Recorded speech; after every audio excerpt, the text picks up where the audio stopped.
Assalamualaikum warahmatullahi wabarakatuh. Selamat datang kawan-kawan semuanya di acara ngobrol horor bersama Bro Ayung dan kawan-kawan.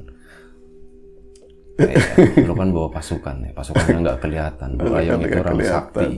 Jangan ngomong kayak gitu. Gimana Bro Ayung hari ini datangnya telat gitu?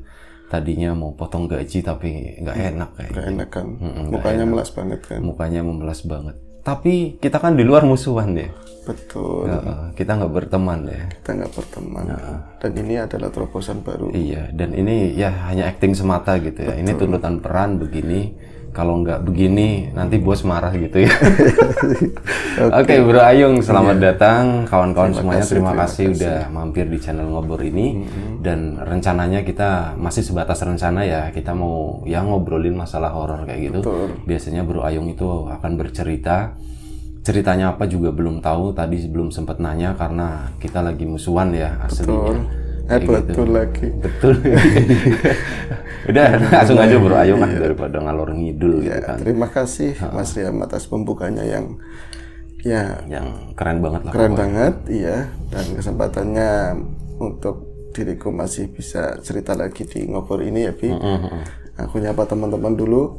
Assalamualaikum warahmatullahi wabarakatuh. Waalaikumsalam warahmatullahi. Bismillahirrahmanirrahim. Apa kabar kawan-kawan Ngobrol semua? Semoga semua dalam keadaan baik, dalam keadaan sehat, selalu bahagia kapanpun dan dimanapun saatnya. Amin. Jumpa lagi dengan kami berdua. Duo bro. Iya bro. Yang nyatanya maksud kami adalah ingin ngobrolin horor ya, Bi. Horor mungkin, walaupun nanti kenyataannya nggak horor banget ya gitu. Tapi nggak apa-apa, harap maklum lah. Harap dimaklumi dan harap diserem-seremin gitu ya, Bi. Oh ya, ini gue lupa nih, di meja itu udah numpuk cukup lama gitu ya, sekitar 2 minggu. Apa sih namanya, wedang jahe ya, wedang jahe serai, sama ada yang jahe coklat juga. Kemarin udah nyobain yang jahe coklat, itu enak banget. Ada cincernya hangat pas dingin-dingin. Nah, yang apa namanya, yang jahe serai itu juga enak gitu ya, pedes gitu. Nah, kawan-kawan gitu. Barangkali nanti ada yang berminat mau apa gitu ya. Gue suka lupa kadang ngasih aku gitu. Bukan, gak di deskripsi gitu. Ini tuh kalau mau beli apa gitu ya, gue suka lupa. Diingetin ya bro ya. Benar. Diingetin gitu. Kali aja gue lupa, nanti bisa cek-cek di deskripsi ya. Kalau nggak lupa, penjelasannya ada di deskripsi kayak gitu. Oke Bro Ayung, nanti ngasih lu gampang bisa. Lu ntar ambil aja nggak apa-apa. Lu kan emang suka kan, udah dikasih dulu abis kan. Enak kan? Iya, alhamdulillah enak. Hangat pokoknya Bro hangat Ayung sih. satu. Oke, ini coba masuk ke cerita ya, Bi. Untuk sesi ini, nah insya Allah mau bawain cerita dari kalangan keluarga dulu, Bi. Berarti bukan orang jauh. Ini pengalaman pribadi, tapi ada kaitannya sama adekku dulu yang pernah diceritain di Kliwon ya. Nah, pada saat itu kan diceritakan proses kelahirannya sedemikiannya gitu ya, sampai melibatkan banyak unsur-unsur tadi supranatural dan agak mencekam buatku sendiri yang menyaksikan. Sampai mendatangkan beberapa pemimpin dari berbagai negara ke sini. Asli, bener. Ada tetua-tetua lah, jangan lebay, Bi. Iya, kayak gitu. Nah, ini mungkin teman-teman ada pertanyaan begitu. Orang yang biasanya seperti itu, terus mungkin gedenya jadi apa kan begitu ya, Bi ya? Gedenya jadi orang. Iya, walaupun kemungkinan yang nanya itu lebih banyak nggak ada yang nanyanya daripada yang nanya gitu. Mungkin ada yang bertanya-tanya. Mungkin ada, ini praduga, tapi dari praduga tersebut kita akan jawab, aku akan jawab. Ya ini penting nggak penting sih, tapi nyatanya setelah dia tumbuh itu jadi ya anak perempuan, karena dia perempuan gitu ya, dia bisa dibilang punya penglihatan yang di luar kewajaran, maksudnya bisa melihat hal-hal yang seperti itu. Gue belum pernah lo ketemu sama adik lu tuh, belum pernah. Oh iya? Belum pernah. Emang belum sekalipun? Belum pernah sekalipun. Oke, nanti insya Allah kapan pulang ke sini ya, main-main lah ke sana gitu. Itu dia itu kalau lagi kecil, ngomong dia itu umur 1 tahun, 2 tahun, apalagi ya sampai 6 tahun, 7 tahun itu malah kerepotan sendiri, karena dia banyak melihat yang begitu-begitu, aku enggak begitu lebih. Kalau ngerasa iya, tapi ngelihat enggak.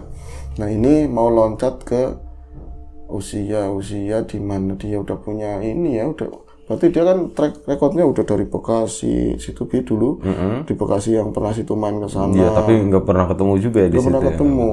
Terus pindah lagi ke Jati Bening, kemana aja gitu. Dan pada titik tertentu akhirnya dia pada saat cerita Mas Bewok, kan pernah aku tinggal di rumah di Wong Solo ya judulnya. Iya, Wong Solo itu. Nah itu adik berbarengan dengan itu adikku itu ada di kampung dan dia ngambil satu unit perumahan di situ. Nah karena aku nggak tahu menau ya, maksudnya kita kontak jarang-jarang, tapi tanpa disadari ternyata sesuatu yang ada dalam dirinya, maksudnya kehidupan spiritualnya begitu. Aku nggak ngerti. Berarti ini dong tukang bikin spiritus ya? Iya, kemarin banyak yang mau pesan. Bener serius. Tukang bikin spiritus itu ternyata dia semakin matang, tapi dalam kategori itu baik untuknya atau enggak, bener atau enggak gitu ya kan masih dalam saat itu aku nggak ngerti gitu. Yang ngertinya ya dia bisa ngelihat begituan, bisa kontak sama yang goib-goib. Nyatanya dia ngontrak di situ. Dia nyimpen nomor kontaknya goib-goib dulu banyak gitu ya. Banyak. Akan bisa kontak. Dan gitu banyak kan itu nomornya 000 pol gitu. 000 pol. Gitu. Iya. Nah, itu susah pokoknya kalau kontak begitu. Nah itu ternyata dia udah duluan tinggal di perumahan itu, ngambil satu unit tadi ya. Terus tinggal sama anaknya perempuan, dua anak perempuan dan pada saat itu posisinya janda. Pada saat itu posisinya janda, tapi ternyata tanpa aku ngerti dia itu perjalanan waktu selama rentangan nggak bareng sama aku gitu ya, dia semakin matang di dunia spiritual, walaupun itu tak diinginkannya begitu loh, tapi selalu dia menghindar, justru semakin ditemukan, ketemunya sama orang-orang begitu dan begitu melulu seperti itu. Nah, sampai akhirnya karena mungkin di kalangan kawan-kawannya dia usaha waktu itu ada di bisnis spiritus. Bukan spiritus ya, kan lu bilang spiritual. Iya, dunia otomotif lah, di bagian ininya yang paling strategi paling biasa aja gitu kan. Dia jual-jual motor waktu itu kan. Oh ini ya, jual beli motor kayak gitu ya, motor second kayak gitu ya. Motor second, motor baru, ngambil di mana begitu. Dia banyak kan kalangan yang main, itu temennya ternyata banyak ternyata banyak dari orang-orang yang berkecimpung di dunia tersebut. Dunia apa? Dunia permotoran. Oh permotoran, bukan spiritus, bukan. Bukan, ya kadang-kadang ada spiritusnya. Iya kan orang bisnis dia emang dijual beli motor ya pasti koneksinya ke motor. Iya masa tukang bakso kan nanti ya sama Mas Bewok. Emang di sini harus detail ya Bi. Nah itu ternyata aku kan kadang-kadang karena dia udah tinggal di situ ya, kalau misalnya saat-saat tertentu mau main ke tempat adik, kadang-kadang dia ngebel, walaupun gak jauh-jauh amat, paling 50-60 meter, tapi masih satu komplek perumahan, dia ngebel, Mas sini Mas main ke sini, ada butuh apa, nanti aku main ke sana. Kita kadang-kadang sama Bewok. Nah itu Bewok pernah ngalamin bareng sama dia gitu. Tapi pas lagi di sesi ini yang mau tak ceritain, pernah ngalamin kejadian, ternyata saat itu dia bukan punya pengikut ya, tapi ada beberapa ini teman-temannya dia yang menggunakan kebisaannya dia untuk menolong karirnya dia. Nggak ngerti, gue nggak ngerti. Susah ya ngomongnya. Ya banyak butuhnya sama adikku loh dengan kemampuannya itu loh. Oh banyak, iya pasiennya gitu lah. Ngomongin pasiennya susah. Pasien gitu. Banget ya Bi. Iya, padahal ya. dia juga ngomong, lu ngapain sejak kapan lu jadi Mbah Putri begini, ngapain? Itu mau pada beli spiritus gitu. Iya, ngapain lu main-mainan gitu? Gak main sumpah Mas, aku nggak ngerti nggak apa. Tahu-tahu orang katanya punya mimpi, terus ketemu sama sosoknya begini-begini datang kemari, taunya ininya bisa lancar, bisa ini. Wah, mau jadi mbah kamu begitu? Enggak, sumpah. Ya mau jadi mbah ntar kalau anaknya nikah gitu kan gitu. jadi mbah. Itu pas pada saat main ke sana, itu ada satu orang yang aku juga kenal, masih tetangga desa ini. Tetangga desa ini, dia itu bisnisnya leasingan motor, leasingan motor, tapi pas aku kesana main udah ada orang tersebut. Gue nggak ngerti leasingan motor itu maksudnya gimana? Dia tuh sales. Iya, penjualan sales juga. Showroom. Iya, showroom motor. Showroom tapi mini di rumah begitu. Oh, ya. Motor second gitu ya, lebih motor ke second ya. bisa, baru bisa. Ada kalau baru kan biasanya ada dealer resminya ini. Iya, jadi dia punya hak, punya koneksi sama dealer resmi. Oh, gitu. Ya jadi tetap aja jadi iya, sales. Iya, dia dapat fee lah seperti itu. Sales ya berarti ya. Ya pokoknya kalau lewat dia itu rada mudah. Biasanya persyaratan ribet. Karena yang ini kan tanggung jawabnya dia gitu melalui namanya dia. Tapi harganya kan beda. Itu kan aku kenal belum jauh-jauh hari di cerita yang lalu pernah aku ngontrak daerah dekat sini. Nah, di itu mana sih rumahnya? di desa sini. Disebutin? Nggak usah. Iya. Nah itu. Ntar gue coba tebak-tebak. Nah itu akhirnya aku sering main ketemu sama dia dan tahu sepak terjangnya seperti apa. Loh kok manusia ini ternyata berkawan sama adikku. Pas main ke sana, ngapain mas? Loh mas Ayung, jenengan masnya Mbak Ade begitu kan, nama asli aja udah biarin aja, tak prank dia biar nonton ya kan. Nama aslinya begitu, nama aslinya dia ngomong begitu. Wah masnya Mbak Ade, iya. Emang kenapa? Wah aku nggak ngerti, ternyata jenengan masnya udah kebenaran tapi aku malu loh. Nah yang sini mau ngapain? Ternyata dia udah menyediakan sesuatu maksudnya di waktu malam itu dia ada acara dan aku juga termasuk nggak ngerti ternyata di ruangan belakang tadi perumahan yang tipe 21 lah seperti itu ada pagar segi 4 dari seng. Di sananya batu-batu, di lantainya batu, belum belum di plaster begitu. Di pojokan ada ruangan kecil khusus ruangan kecil gelap dan di situ kayak pakai seng juga. Apanya? Pakai seng juga ruangannya. Ruangannya enggak. Pakai tembok gitu. Pakai tembok. Tapi bagian belakangnya ngomplong. Ya sekitar 1-2 meter lah, 1,5 meter segini lah. Nggak gede-gede banget. Di situ ada ruangan seperti itu dan konon katanya si tadi temanku tadi namanya siapa ya enaknya Ya terserah lah. Wawan ya udah. Ya namanya Mas Wawan katanya itu buat jagong, buat duduk. Buat tetapa. Iya gampangannya seperti itu. Tetapa. Duduk seperti itu. Apa iya? Aku kakak sendiri malah nggak ngerti. Nah ini pas lagi ngobrol-ngobrol, tahu-tahu kan adik mana? Di dalam masih tiduran. Tak lihat masih tidur di hordeng begini, masih tidur. Bocah-bocah mau udah tidur dari sore katanya. Itu sekitar jam 11 malam Itu tahu-tahu pas lagi ngobrol-ngobrol di luar juga agak gerimis gitu ya. Itu tahu-tahu ada angin gede dari luar, benar-benar angin gede itu masuk ke dalam, padahal pintu ketutup, tapi kerasa banget. Itu muat masuk ke dalam padahal gede gitu. Anginnya itu gede mana? Ya mungkin udah dikompres, menyesuaikan gitu ya. Angin kan menyesuaikan ruang itu. Tapi seakan kayak nembus tembok begini ya. Jadi ada tembok. Ini aku duduk ngadep ke sana. Di sini belakang tembok, di sini Mas Wawan, di sini pintu. Jadi ada angin gede, pas begitu kayak nerpa ke tubuh semua begitu dingin tapi enak begitu ya. Kok aku cuma ngelihat ke sini Mas Wawan, Mas katanya begitu dan dia ternyata sosok yang penakut banget. Dia itu orang penakut banget. Cuman kalau di Thohir gini ya rame terus ngomongnya nggak takut sama apa aja lah seakan kan begitu. Tapi aslinya takut gitu. Iya aslinya penakut. Dan ini tahu-tahu kok ada angin begini ya. Aku dengar ada yang uluk salam. Assalamualaikum, tapi suaranya lembut banget, perempuan begitu. Packaging. Belum tahu. Belum tahu. Orang nggak ngelihat sih, aku nggak ngelihat. Assalamualaikum, begitu kan. Waalaikumsalam. Nah ini Mas Wawan, anak siapa Mas? Kata dia begitu. Ada siapa? Dia kan nggak ngelihat gitu kan. Aku juga orang belum lewat begitu kan. Emang situ nggak dengar apa katanya? Tadi ada yang nguluk salam. Jangan medeni Mas katanya, jangan nakut-nakutin.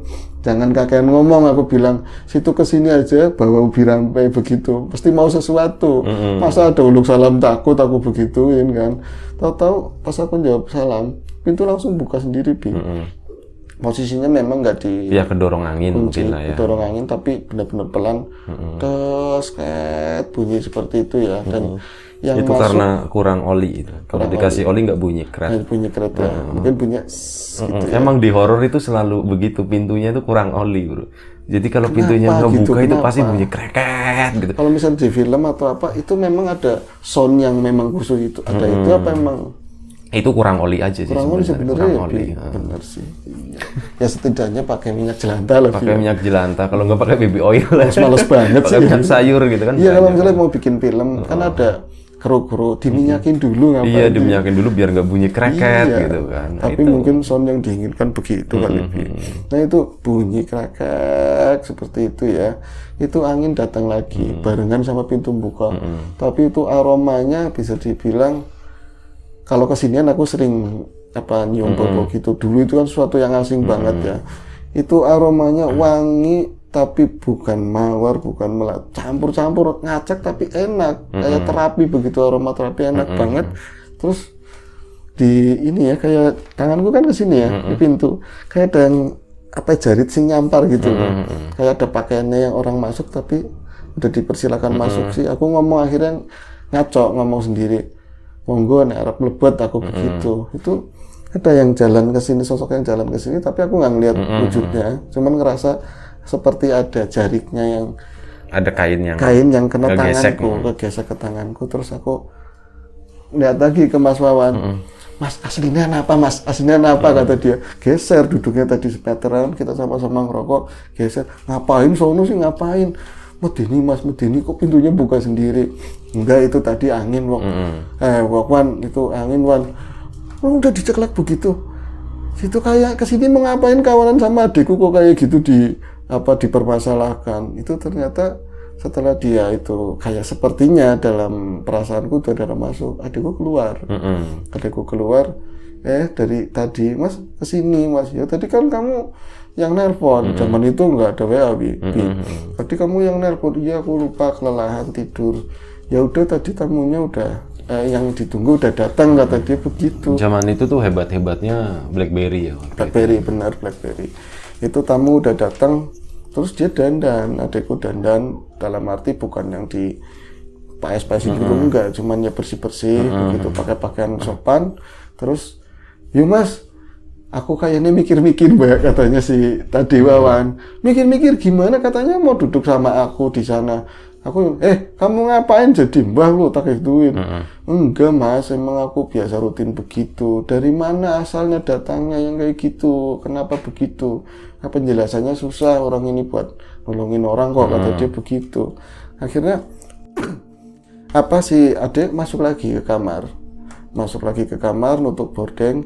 Aku nggak merhatiin kan sebelah sini kamarnya jadi ini pintu kamar sebelah sana. Pas aku ngeliat si Mas Wawan, dia posisinya lagi nganga begitu, ngeliat ke arah sama aku, pucet kayak gini. Dia udah pucet begini. Hei, ngapain Mas Wawan, ngapain? Itu masih bengong aja, cuma nunjuk-nunjuk situ. Jadi di depan kami itu sekitar 2 meteran ada ya semacam inilah jendela, tapi cuma kaca doang. Itu katanya, Mas ada yang nungguin di situ dari tadi. Jenengan ngomong sama adek, itu ada sosok perempuan tapi nggak ngelihat wajahnya seperti apa, yang jelas ketutup rambut semua. Kunti Wan, bilang Kunti Mas Wawan. Bukan, kayaknya bukan Kunti. Kalau Kunti nggak kayak gitu. Emang pernah ngeliat Kunti? Enggak. Lihatnya di TV gitu. Lihatnya di TV. Tapi itu kan jendela nggak tinggi. Berarti kalau misalnya Kunti, ceper dong Kuntinya. Aku bilang begitu. Ya nggak tahu. Kayaknya aku mikir dua kali. Udah, kalau misalnya mau ada hajat, monggo, aku mau enggak. Aku nggak mau ganggu. Apa aku keluar aja nih. Mas Ayu tolong temenin Mas ke sono ke belakang. Adekku dari dalam ngomongnya, itu mah nggak jadi kalau ditemenin banyak orang gitu. Nggak tahu dia itu bisa, bukan dipaksa ya, akhirnya keinginannya dibuletin, itu ngikut sama adekku. Ikut sama adekku ke belakang, aku nggak mau ikut campur. Ini hampir berkisar sekitar 5 menit, mereka mungkin kusuk di sana. Ngapain aku nggak ngerti. Yang ada ini bocah ngelakuin bener apa enggak. Sebagai seorang kakak begitu ya, coba tak raba-raba. Itu praktis perumahan waktu itu di zaman itu belum banyak. Rumah udah banyak, tapi penghuninya masih jarang-jarang. Dan aktivitas di jam segitu udah bener-bener senyap. Karena kiri kanannya pohon tebu, belakang, depan sananya muterin pohon tebu. Jadi memang seduh banget waktu itu, udaranya udara sawah. Itu nggak ada suara apapun kecuali jangkrik dan lain-lain. Pada saat si Mas Wawan sama adikku di belakang itu kedengar suara gending Jawa, gending Jawa, terus ada lagunya kayak semacam, kalau nggak salah waktu itu ya kayak lir-lir kayak gitu, lagu-lagu seperti itu. Itu ada orang nuangin teko, kerucuk, rame orang. Aku penasaran ya, ini kok kayak ada orang hajatan sih di sana, sumber suaranya dari mana? Akhirnya, Posisi lu di mana waktu itu? pasti di dalam tadi, masih di ruang ini lah, misalnya ruang ini, itu yang buat duduk ya ada di belakang sana lah, masih letter L begitu, ya agak jauh, sekitar 6 meter. Di luar ruangan? Di luar, posisinya ditekukan tadi sih, sengaja. Di belakang ini ya, berarti di belakang rumah ya? Di belakang rumah posisinya, dan karena memang suaranya dari arah Nyerong begini ya, aku dari kamar, masa dia nyetel-nyetel begitu, aneh banget. Ada juga lagu-lagu dangdut yang kekinian gitu kan. Aku masuk ke kamar, HP dalam keadaan mati, terus nggak ada sound system ini nggak ada yang hidup lah seperti itu. Akhirnya ini suara dari mana? Aku coba buka pintu belakang, pintu belakang tadi sampingnya jendela tadi. Itu pas buka pintu begini, yang kelihatan pas di lempengannya pintu ada sinaran warna perak datang dari atas, ya sekitar selebar ini mungkin ya, bunderannya selebar ini. Setengah meter.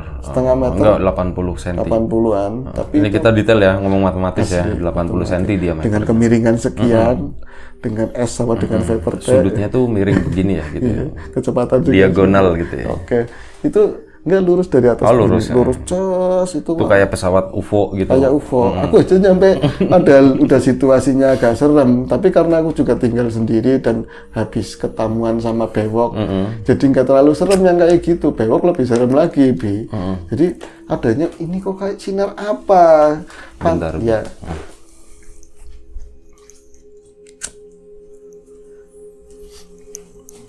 Ini kayak sinar apa? Iya, ini kok sinar apa? Jadi aku ingatnya kayak biasanya di pasar malam ada lampu tembak. Oh, lampu sorot, iya. Tapi itu warnanya lebih perak lagi, lebih bright begitu ya. Itu di lebih terang dari atas cas begitu nyampe ini batu-batu koral yang ini itu kelihatan semua. Itu kelihatan semua terang banget. Ini kayak UFO, udah bener nyampe aku kayak UFO. Tak tengokin kan, karena ini masih ada lebihan ini sih ya, genteng. Aku nengokin ke atas begitu, gak ada ujung pangkalnya, kesononya udah hilang begitu aja. Terus lama-lama nyurut begitu. Pas nyurut, ini gendingan yang di samping. Berarti aku pas keluar pintu begini, kesananya 4 meteran lah dari arah mereka yang duduk-duduk itu. Suara gendingan itu perlahan itu hilang. Suara alunan gendingan itu menghilang. Aku mau ke sana takut menggangguin. Aku cuman menunggu, tapi masih di luar. Nggak lama itu si Mas Wawan teriak kenceng banget, lari dari arah situ, nubruk aku, Bi. Jadi posisinya di pintu aku tuh kena tubruk, tapi aku ada menghindar sedikit, dia kebalang nyampe ke arah TV lah begitu. Ampun, dia seperti itu, teriak-teriak seperti itu. Tapi adikku masih di sana. Ini, kamu ngapain, Mas? Kenapa orang tapau kok malah lari begini? Yakin, Mas, aku udah kapok, Mas. Kalau bisa jenengan yang gantiin. Lu ngapain? Aku nggak ngerti ceritanya. Tadi kan gini ya, aku sama adanya jenengan tuh di depan, tapi aku agak nyerong di belakangnya lah, jarak-jarak berapa jengkal begitu. Katanya, Mas Wawan diam di sini ya, berdoa sama Gusti Allah, keinginannya apa, nanti aku sambungin, maksudnya hajatnya apa, kita bantu doa begitu. Terus tahu-tahu lampunya dimatiin, Mas, di belakang kan gelap banget begitu. Aku gelap aja udah takut. Loh, lama-lama kok banyak suara-suara gendingan, katanya. Cocok berarti sama yang aku dengar begitu kan, di sananya kayak rame orang, Mas, tapi pakainya Jawa-Jawa begitulah, kayak di tempat yang rame tempo dulu seperti itu, Bi. Kayak lagi ada hiburan. Kayak ada hiburan seperti itu. Tapi kalau ngelihat ke arah Mbak Ade, katanya sama dimensinya sama kayak gini. Tapi kalau aku merem, bayangannya begitu. Jadi kalau merem bayangannya di dimensi berbeda, ada pasoanan begitu, ada jamuan-jamuan seperti itu. Tapi kalau melek, kelihatannya Ade. Daripada aku kan disuruhnya merem doa. Tapi kalau merem aku takut, mendingan aku melek. Aku melihatnya Mbak Ade. Kok lama-lama Mbak Ade berubah, katanya tubuhnya yang jadi tadinya biasa pakai daster malam-malam duduk itu, kok jadi pakai kemben, katanya. Lama-lama kok Mbak Ade pakai kemben, cantik banget, Mas, modelnya kayak bukan dia lah, pokoknya bukan dia, warnanya hijau atau dia begitu. Tapi lama-lama kok tak pantengin liatin berubah lagi, Mas. Dan ini Padahal tubuhnya ke sono, kepalanya madepnya ke belakang begini. Itu sosok nenek yang tuwir banget katanya, udah meribau rambutnya cak-cakan putih, langsung kayak gitu, Bi. Itu ngeliatin arah ke Wawan itu sontak langsung loncat lari ke arahku. Dan akhirnya ini bocah keluarnya lama banget, mau tak interogasi loh. Kamu ngapain? Ini orang diajak ngapain gitu. Terus pas Wawan akhirnya nungguin adikku keluar lama, minta diantarin pulang. Pokoknya gini Mas, aku percaya adanya jenengan udah banyak bantu aku. Di catatannya saat itu, apa namanya, dia leasingan. Orang nggak tahu konteksnya si tadi ya Mas Wawan, dari arah Brebes, Jatibarang sana jauh, pesan motor ke dia, bisa nyampe kayak gitu. Nggak ngerti ya tadi bisa kayak gitu. Ini bener nomornya Mas Wawan gitu. Aku mau pesan fiction, mau pesan ini kayak gitu. Ntar alamatnya di mana didatengin. Ini karena dia ketakutan tadi, lah nggak nungguin ada keluar, pokoknya aku tolong diantarin Mas. Kemana? Diantarin pulang. Ada upetinya nggak? Atau gitu ya jawaban itu. Kalem pokoknya diantarin aku pulang. Nah motornya gimana? Motornya di PW, motorku diambil aja. Kalau kayak gitu mah, kan nantinya rencananya mau di lampu merah sini, Bi, dekat-dekat sini. Kesononya kan rumahnya masih jauh. Terus kalau motornya pakai motor situ, aku berarti ngikut ke sana, itu mah sama aja nganterin sampai rumah. Enggak, pakai motor sendiri. Itu perjanjiannya nyampe perapatan Singkin sini, Bi. Di sana masih ketakutan lagi. Mas Ayung, jaluwe opo wis katanya gitu. Mau nasi goreng, mau rokok berapa bungkus, aku tolong nganterin nyampe rumah. Ini orangnya masih di depan mukaku sama katanya yang tadi ngeliatin. Nah itu taruhlah selesai aku tak anterin si tadi Mas Wawan ke rumahnya, aku permisi pulang, itu dia udah di rumah, udah benar-benar lagi duduk begitu. Ini dia bilang, Mas, itu si Wawan gagal katanya. Emang kamu lagi ritual apa sih? Angel, aku kayak wadahnya kayak dipinjem doang, emang dia harus seperti itu katanya, seperti itu. Tapi niatnya dia begini begitu, yang serem-serem itu cuman godaan. Tapi ini aku minta tolong sama jenengan katanya. Minta tolong apa? Tolong aku antarin ke Cilacap sekarang katanya. Cilacap di jam tadi jam 11. Terus ada dia duduk ngobrol, itu waktunya itu jam 11:30-an. Katanya jam 2 harus sudah nyampe sana di Parangtritis, katanya seperti itu. Ini nggak mungkin kataku, kalau misalnya pakai motor Mio Matic itu nggak mungkin nyampe ke sana. Wis pokoknya antarin aja, aku udah tungguin di sana katanya. Anaknya begitu. Gimana? Hah? Anaknya itu ada kejadian teriak-teriak kayak disirup, tidur plek, bener-bener tidur. Itu, nah ini bocah-bocah gimana, udah nggak ada yang jagain. Akhirnya aku piye ya, bukan merasa ini sebuah tugas yang harus tak anterin ke sana, penasaranku lebih gede. Sejauh ini apa sih sepak terjangnya adikku gitu loh. Yo tak anterin, bener-bener ketika dia bonceng, karena matanya ngeliat kan, yang susah boncengin orang begitu. Jangan ini agak tengah, agak pinggir, soalnya kayak nabrak bangsa-bangsa gituan, nggak mau gitu loh. Tapi di malam itu dia anteng, terus biasanya dia itu takutan kalau di jalan kencang, kita speed kencang gitu nggak mau. Ini mintanya yang kencang. Ini nggak bisa, motor ini full, cuma 110-an, 115 begitu ya. Masih bisa kencang lagi Mas. Masih bisa kencang, dan dia nggak ada takut-takutnya, nggak pegangan kayak di pinggang, nggak ada. Terus yang bikin aneh, sepanjang jalan itu sama sekali nggak ada kendaraan satupun. Jalannya persis dari arah sini ya, sebutin Kaliwadas, Singkil, terus lewatnya Batalion 407, terus ke sana arah Purwokerto, ke arah Trayeman, ke sana Pak Pojok, Slawi sana lah. Iya. Terus ke sana apa namanya, Lebak Siu.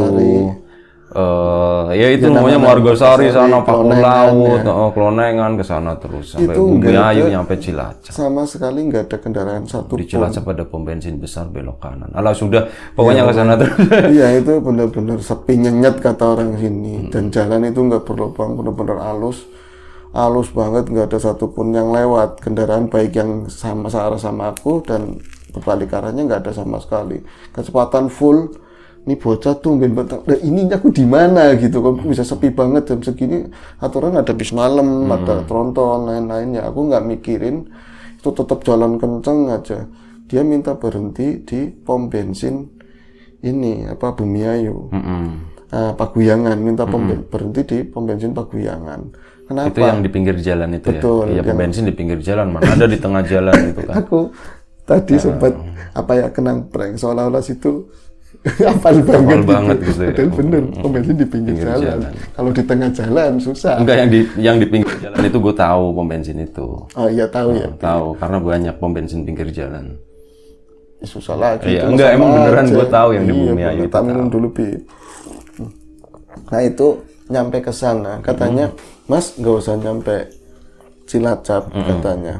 Dan ini cerita yang tadi tak bawain itu adalah kali kedua Bi. Tapi dulu kali kedua gimana maksudnya? Kedua kalinya. Sebelumnya aku pernah begitu sama dia juga. Tapi nggak ada cara macam-macam tadi. Nggak ada wawan, nggak ada ini. Wawan, nggak ada itu. Ternyata dia minta antar jam 1 malam. Nyampe sana harus 2:30. 2:30 belum, maksudnya sebelum 2:30 udah sampai sana gitu ya. Tapi sama kejadiannya kayak gitu.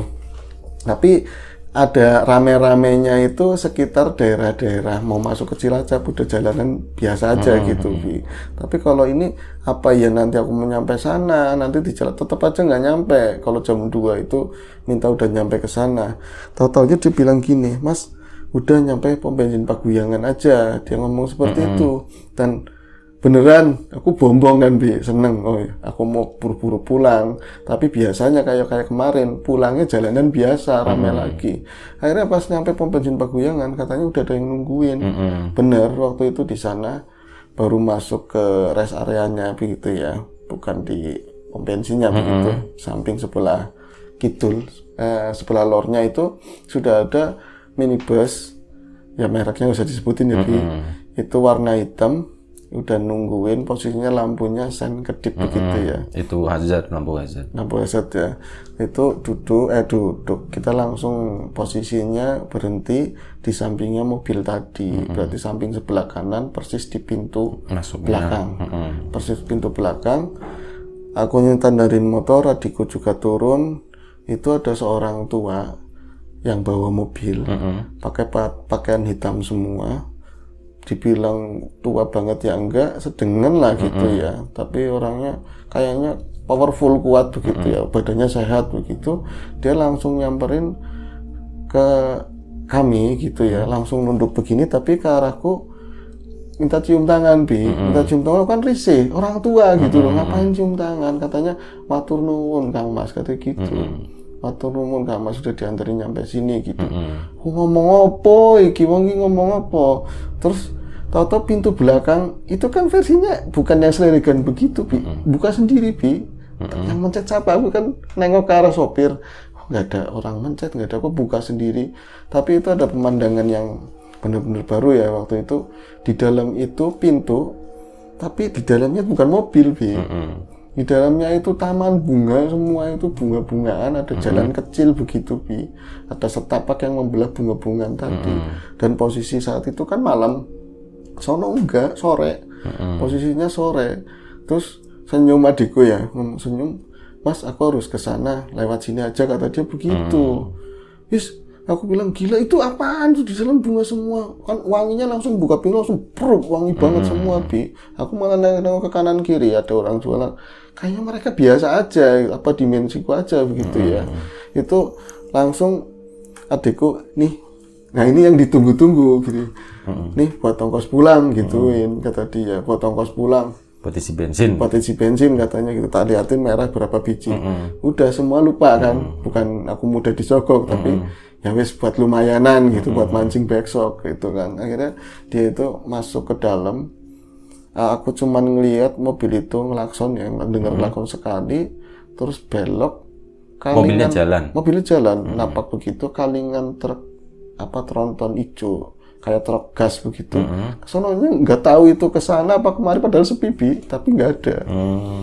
Itu kejadiannya. Nah lu balik waktu itu? Balik. Apa ngitung duit sibuk di situ? Cuman 3 hitung lembar. lagi Waktu ya. itu 3 Nah makanya waktu itu 3 lembar. Akhirnya dibuka juga 3 lembar. Iya bisa buat mancing ini, tapi bisa buat neraktir bewok ini. Iya bisa neraktir bewok. Tak ajakin mancing begitu, pas aku pulang, jangan-jangan jalannya biasa nih, bener jalan rame lagi. Rame normal gitu ya. Nah ini sambungannya karena peristiwa itu udah lama banget. Terus aku kawanan makin banyak belajar, banyak tahu ya, kita kayak ke situ ngaji ke situ gitu kan. Lama-lama ketemu sama Bro Tuying, Mas Tommy semuanya. Aku pernah kayak gini loh, iseng-iseng jalan tapi jalannya sepi banget ngidul ke sana. Kata dia, lihat sendiri tuh katanya, lihat sendiri itu di mana kamu. Itu ternyata sangat menyeramkan, itu bisa dikatakan itu jalur tengkorak katanya di bahasanya. Jadi kalau sering lewat ke sono, aura hidup kita yang kesedot. Dan sangat berbahaya, mendingan jangan sekali-kali begitu.